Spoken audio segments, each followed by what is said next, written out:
নমস্কার বন্ধুরা, বাংলার স্বাদে আপনাদের সবাইকে স্বাগত।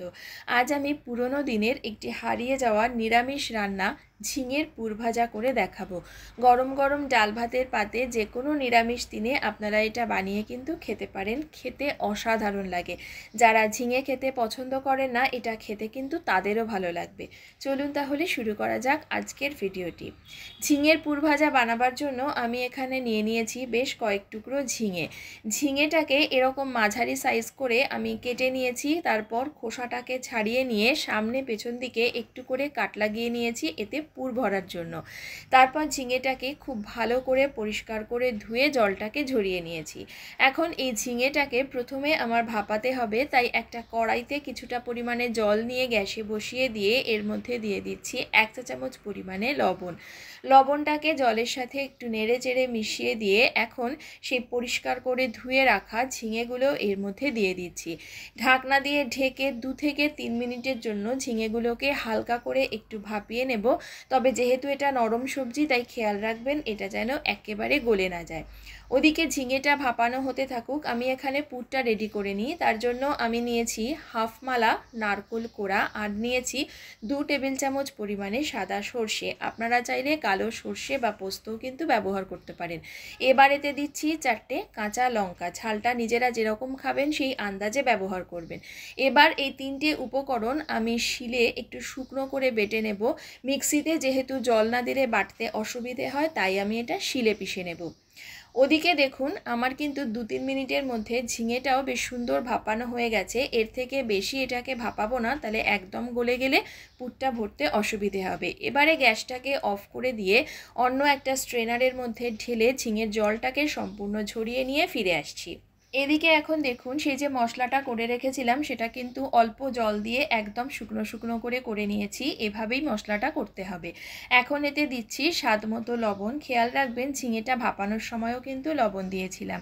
এখন এতে দিয়ে দিচ্ছি হাফ চা চামচ পরিমাণে চিনি, একটু মিষ্টি মিষ্টি হয় এই পুরটা। আর এর মধ্যে দিয়ে দিচ্ছি 1 টেবিল চামচ পরিমাণে সর্ষের তেল। এখন সমস্ত উপকরণ দিয়ে এই মিশ্রণটাকে ভালো করে একটু মেখে নিলেই কিন্তু পুর আমাদের একদম তৈরি। এবার ঝিঙেগুলোর মধ্যে এই পুরটাকে ভরতে হবে। এদিকে ঝিঙে থেকেও কিন্তু জলটা ভালো করে ঝরে গেছে আর ঝিঙেগুলোও বেশ ঠান্ডা হয়ে গেছে। এবার খুব সাবধানে হালকা হাতে চাপ দিয়ে দিয়ে এই যে পুরটাকে বানিয়ে রেখেছি সেটা একদম নিচে যতটা কাট লাগানো আছে ততটা পোরশন পর্যন্ত কিন্তু ভরে দিতে হবে। দিয়ে এটাকে একটু চেপে দিলেই কিন্তু চেপে থাকবে। দুটো দিকেই এইভাবেই পুরটাকে আমি ভালো করে ভরে নিচ্ছি। একটা ঝিঙের টুকরোর মধ্যে আমার পুরটা দেখুন ভরা হয়ে গেছে। এটাকে রেখে দিচ্ছি আর একইভাবে সমস্ত ঝিঙের ভেতরে পুরগুলো আগে ভরে নেব, তারপর চলে যাব এটাকে ভেজে নেবার প্রসেসে। এখন দেখুন সমস্ত ঝিঙের ভেতরে পুরটাকে ভরে নিয়েছি। এবার এটা ভাজতে হবে। একটা ফ্রাইং প্যানের মধ্যে 2 টেবিল চামচ পরিমাণে সর্ষের তেল ভালো করে গরম করে ফ্রাইং প্যানের চারিধারে এটাকে মাখিয়ে নিয়েছি।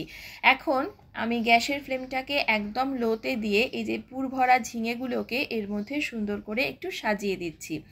আপনারা এটাকে যদি আরও একটু রিচ বানাতে চান, সেক্ষেত্রে বেসনের গোলার মধ্যে এই যে ঝিঙেগুলো সেগুলোকে ডুবিয়ে নিয়ে ডুবো তেলেও ভাজতে পারেন। তবে যাদের তেল বেশি খেতে অসুবিধে হয় তারা কিন্তু এভাবে শ্যালো ফ্রাই করে খেতে পারেন। এটাও কিন্তু খেতে দারুণ লাগে। এখন মিনিট 2-3 মিডিয়াম লো ফ্লেমে রেখে এই ঝিঙেটাকে একটা পিঠ থেকে একটু ভেজে নিয়েছি। দেখুন হালকা হালকা রং ধরতে শুরু করেছে। এভাবেই বারে বারে ঝিঙেগুলোকে উল্টে পাল্টে সুন্দর লালচে করে ভেজে নিতে হবে। তবে হালকা হালকা পুর বেরিয়ে গেলেও কিন্তু এতে কোনো অসুবিধে হবে না। এখন দেখুন কিছু সময় পর দেখাচ্ছি মিডিয়াম লো ফ্লেমে রেখে ঝিঙেটাকে চারিদিক থেকে সুন্দর করে লালচে করে ভেজে নিয়েছি। এখন এগুলো তুলে পরিবেশন করে আপনাদের দেখাচ্ছি। তৈরি হয়ে গেল পুরনো দিনের একটি হারিয়ে যাওয়া রেসিপি ঝিঙের পুর ভাজা। রেসিপিটি আপনাদের কেমন লাগলো আমায় কমেন্ট করে জানাবেন এবং আমার ভিডিওটি শেষ পর্যন্ত দেখার জন্য আপনাদের সকলকে জানাই অসংখ্য ধন্যবাদ।